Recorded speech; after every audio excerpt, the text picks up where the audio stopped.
What's up, everybody? Welcome into another EWE Reviews. Today we are going to be talking about Ahsoka Episode 5, and this one is a great one to talk about. Before we get into that, please like the video, subscribe to the channel, let me know what you want me to review next. But yeah, this is for Ahsoka Episode 5, and wow guys, this is going to be a review where I'm going to have very little bad to talk about. So yeah, this is Episode 5 called Shadow Warrior. This episode aired on September 12th, 2023. And it's on streaming service is Disney+. The cast for this includes Rosario Dawson, Natasha Liu Bordizzo, Mary Elizabeth Winston, Ray Stevenson, Ivana Sacno, Diana Lee Inisanto, and David Tennant. And the runtime for this episode is 49 minutes. Thank God it's long again. And I'm guessing it was written by Dave Filoni. I forgot to write that in, but I'm guessing it was him. Alright, so the basic plot of this episode is after the events of last week, Hera now arrives on the planet and is looking for Ahsoka and Sabine, and Ahsoka is now in the world between worlds. If you guys remember from Star Wars Rebels, and I kind of forgot about this last week, that's the location of where she's in. I kind of forget the way it looked. I didn't translate it from the Rebels cartoon over to live action, but yeah, it's the world between worlds. And I'll talk a little bit more about that right now in the spoiler-free thoughts. So let's go into my spoiler-free thoughts. I'll eventually go through the entire plot of this episode, guys, and I will say there is so much to talk about in this episode. It is just wow. Okay, so this is, to me right now, the good. This is probably peak Star Wars. I don't think I can think of anything outside the original trilogy that's as good as this with Star Wars. This takes things from Clone Wars, Rebels, even things from before from the prequel trilogy. This puts it all into one good thing of like, this is all we've been leading for. I even feel like I got hints from the original trilogy here. This felt like Star Wars. It was just like, this is what I've been waiting for so long. And the Clone Wars references are amazing. There's things you see here where you're just like, this is awesome to see in live action. I'm so glad they did it.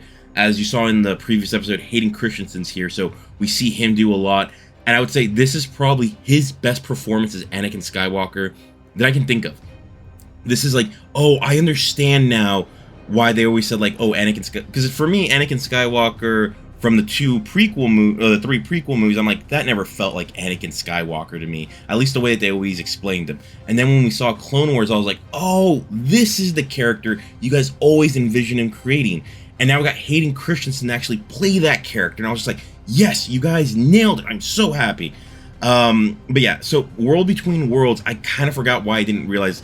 This is basically like another dimension where Jedis can kind of talk to each other, and it's why it's not Jedis, but like they can go between like time and space. Like the reason it has significance with Star Wars Rebels is because Ahsoka had a battle with Darth Vader in Rebels Season 2, and she was gonna die. And I never knew how she even survived. I forgot how she survived this until like I was recently thinking about like, wait, how did Ahsoka? And then I was like, oh, that's where the World Between Worlds is. What happened is that Ezra went into the World Between Worlds and he saved Ahsoka. And while he was there with Ahsoka, that's when he learned that he had to let go of Kanan, and she helped him give him that lesson. But if it wasn't for Ezra, Ahsoka would have died against Vader. So I think this is kind of setting up like, no, Ahsoka knows we can't leave Ezra behind. Like, we have to go save Ezra. So that was really cool to see. And like, this really sets up what's coming up next. It's like, we know we're now getting, after the events of last episode, like, they're going to get Thrawn. So that's not even a question. They're going to get Thrawn. Now Ahsoka needs to figure out a way to follow them, but she knows, like, we got to get Ezra back. He's one of our people. And that was just so much fun. And they gave this episode all the time it needed. I was like, 49 minutes? Like, that's awesome. You guys knew exactly what you were trying to do with this. You guys gave it the time. There's so many cool things here. Like I said, I'm going to talk about more in the spoilers, but wow, guys, it was so amazing. And another good thing is, like, they keep doing these things of, like, flashing red lights of, like, this is why the New Republic's not going to make it. And they keep doing things, like, against Hera. And it's like, dude, you guys not notice, like, this is someone that, like, she fought to save all of you. She sacrificed so much. Why are you guys not listening to her? Why are you not listening to Ahsoka? Like, these two are heroes. Listen to them. Don't follow just what the politicians are doing. Follow the heroes, because they're the ones that help lead you to this peace. So yeah, they're showing red lights of like, oh yeah, this is where we're going. So let's go down to the bad. So there was some battle sequences here where I think the lighting was, not the lighting, but like there was like a big fog, and like I get why they're doing it, because like it's not really happening. It's more like a dreamish sequence. But at the same time, I was like, oh, you guys just don't want to have to like put everything in perspective, all the visual effects. So you guys are just using that to kind of cut things through. It still worked fine. There's still some scenes in there that are just like, oh, wow, that works so cool. Another bad thing, and the rest of the that's really my only nitpicky thing. So here's another bad thing in my opinion. Knowing that this all leads to the sequel trilogy sucks when I really think of it. I was like, oh man, if we could just like say the sequel trilogy didn't happen and start from here, like just go with this timeline, I'm like, I'm better off with that. And the other bad thing, and this one is on me, I should have gone seen this in theaters. Wow, guys, this episode is just like, wow, this is incredible. So let's move on to my score. And I don't do this that often, guys, but I'm giving this a 10 out of 10. I think this is a masterpiece. This reminded me of like, there was an episode of Star Trek Picard where I was like, that's a masterpiece. That's how I felt about this episode. I was like, this is a masterpiece. This is that thing of like, if this is your fandom, like, you know, like this is peak. This is the thing that you've all wanted to see. See the thing you love so much finally hit its big stride, and that was this. So I definitely recommend you go watch this episode, guys. I have to get into now the spoiler section so we can talk about more. But if you guys aren't going to join us for the spoiler section, please like and subscribe to the channel. Come back and watch the spoilers once you watch the episode. Trust me, it's really good. I have so much to talk about. So yeah, I'm going to give you guys your warning, and we'll come back. And I'll be back next week for the episode 6 for those of you that aren't joining. So yeah, here we go. 5, 4, 3, 2, 1. All right, guys. Now we're into the spoiler section, and this episode starts off a little slow. But once it starts going, it gets going. So we start off with Hera's now landed on the planet. She's looking for Ahsoka and Sabine. She doesn't know where they're at. She can't find them, but they still keep looking. And then you eventually see like Yuan with Sabine's helmet. You can just tell like, I know he's a droid, but like he's like, what's going on? Like he wasn't able to help them. You can kind of feel like he has some guilt of like, damn, is this on me? And he's just like, he let them down. So that's how the episode starts, and then we go to the world between worlds, and we see Ahsoka and Anakin. And Anakin's kind of like, I'm here to finish your training. Because let's be honest, Ahsoka never finished her training. Although we call her a Jedi Master, she never finished it. So we start off with her. Anakin now is trying to teach her another lesson. So they get into a fight, and this is a really cool fight between these two. It's going to have multiple parts in this episode. So now we go back to Jason and Hera, and I think Carson's also there. And Jason starts saying that he's hearing something with the waves, and he's hearing lightsabers. He's hearing Ahsoka and Anakin battle in the world between worlds, and this is just really cool. Remember, he's force sensitive. His father was a Jedi. And then you start seeing as we go back to Ahsoka fighting Anakin, and Ahsoka's holding her own, but at the same time, we don't know how far Anakin's trying to go. He's really just trying to teach her a lesson, and it's really cool when you actually like see what he's trying to show her. And I really like what they did with this. We'll talk more about it as we get along. But eventually, like, she's like, oh, I can hold, like, basically, like, I can hold my, he's like, oh, I still got other tricks. And then he breaks the ground under her. And here's where we go to, like, the first big, like, what the I don't want to have to bleep anything, but what the frick moment right here where we see a young Ahsoka. And Ariana Greenblatt, I think is her name.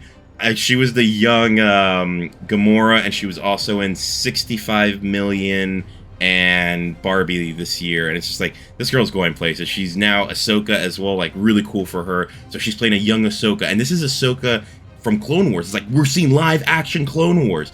So we see her, she's in that first outfit Ahsoka wore for like the first 2 seasons of Clone Wars, maybe 3. She has the green lightsaber.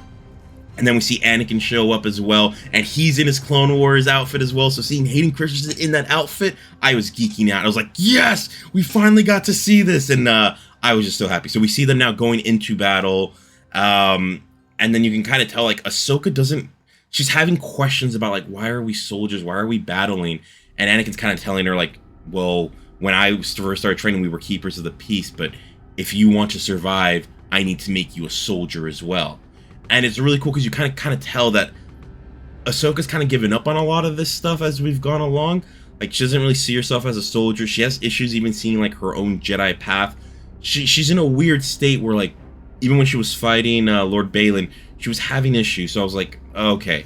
So now they're trying to show, like, okay, we need Ahsoka to grow. We're giving her, like, her evolution. And she needs to see all this stuff from her past. So now we see this cool scene where Anakin's like, oh, well, I'm going to keep going into battle. And he's going with the clones. And this scene's awesome. So first you see Anakin with the blue lightsaber. He's running with some clones. And then they do a quick transition. And you see now the silhouette of Vader with the red lightsaber. And I'm just like, oh my god, that's so cool. They nailed that. They nailed it. And it's just like, this is a great way of showing so much of like what he was becoming. And kind of like that's even in Ahsoka's mind. So after that transition, what they ended up doing is they switched back to whatchamacallit, to Jason, not Jason, to Hera, and now she's getting a message from Jason that Chopper is seeing something like low to the ground, and it's telling like, you guys need to get low to go actually find this thing, and they just keep going lower, lower, lower. So they're trying to, like, they're pretty close to the sea. So now we go back to Ahsoka. She's now a little bit older Ahsoka. This is now her at the Battle of Mandalore. Eventually, like, you see her fighting some Mandalorians. She's kicking ass. It's like, oh, she looks really cool. You do see Rex in live action. He has the helmet, obviously, because, like, the actor is the same actor that played Boba Fett. So it's like, okay, he's older, so you got to make sure he keeps the helmet on. So you just see their voice. Probably just another actor actually playing him. And so we see live action Rex, so I was super cool. I was like, yes, this is awesome, another Rex thing. Sorry if I'm saying this is awesome. I'm just like, I love this episode, guys. So we actually now have like, okay, we know it's a dream sequence because now Anakin shows up. And he wasn't at this battle. This battle happened in Clone Wars Episode 7. So this happened at the same time when there was the Battle of Coruscant. So now it's just like, for sure, it's not the real Anakin. Like, it's not the Anakin that was really there because he was never there. So now we have a conversation between the two. And you can kind of tell, like, Ahsoka's like, why are we even doing this? Like, this all sucks. And she even says, like, she has the fear of, like, knowing, like, I didn't even see how dangerous you were then. And he doesn't, and I think he's trying to tell her, like, this isn't really about me. This is about you. And it's a good convo between the two because, like, I think he's trying to show her, like, you are more than just a soldier. You are more than all of this. And I just love the way that they were doing things. And now we actually get another fight between them. He's like, no, we're going back to the beginning. And they get into another fight. Now he's using a red lightsaber. He has the Sith eyes. And it's like, oh, we're seeing Darth Vader versus Ahsoka round 2. Because like I said, they did fight in Rebels. So he's fighting her when she's still young. But then they end up transitioning back to them being older. And they have this scene where, like, Ahsoka does win the fight, but she's still holding Anakin's lightsaber. And for the time, he's been telling her, like, you need to choose what to do, live or die.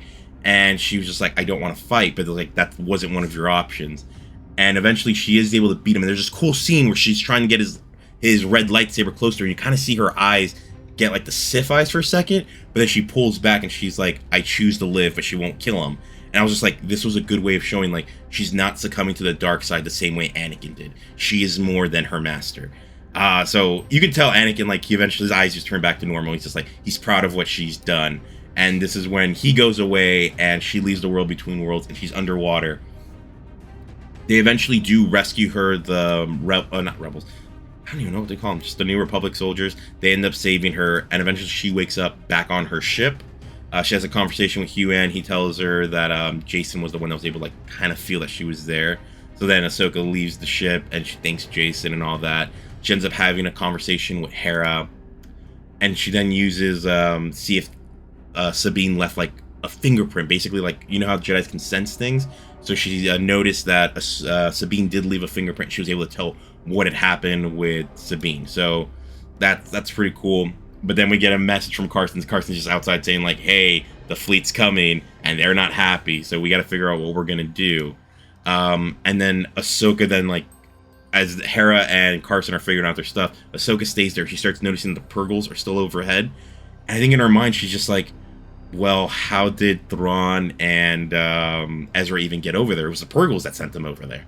So then we see them all leaving on their ships. Hera's on the Ghost.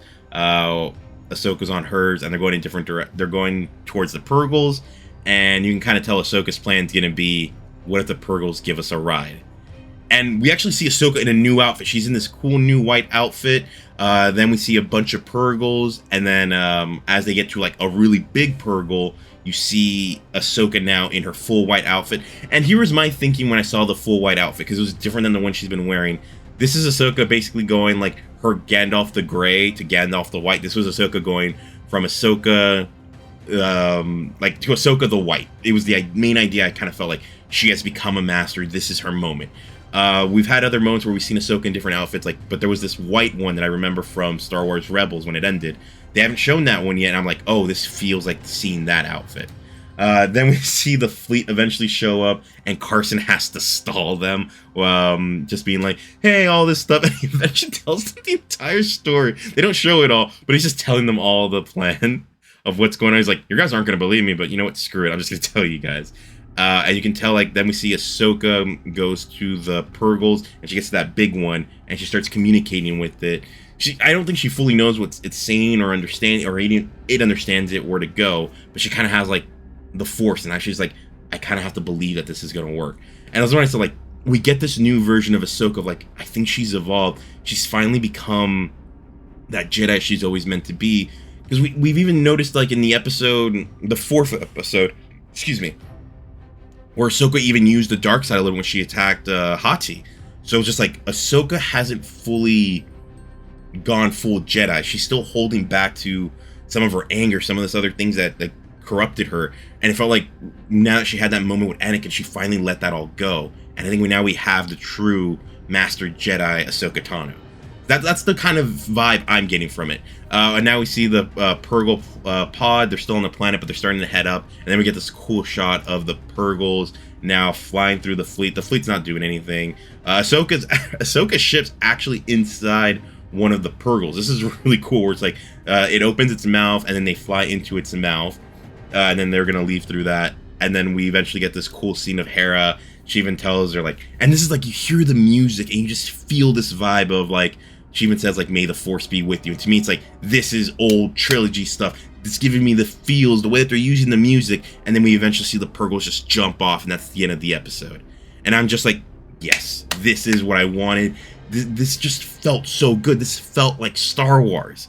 And I was just like, I love this episode so much, guys. Like I said, 10 out of 10, masterpiece for me. I can't wait to see what they do next. My one thing is, I'm not sure if I'm 99% sure we're getting Thrawn next week. Ezra, the way I would think we're going to see is, I think we're going to see Thrawn first, and by the end of that episode, we're going to see Ezra, in my opinion. But we'll see how it goes when we get to episode 6. But yeah, guys, let me know your thoughts on this episode. I feel like very few people are actually going to hate this episode, because I felt like it had so much for us Star Wars fans to love.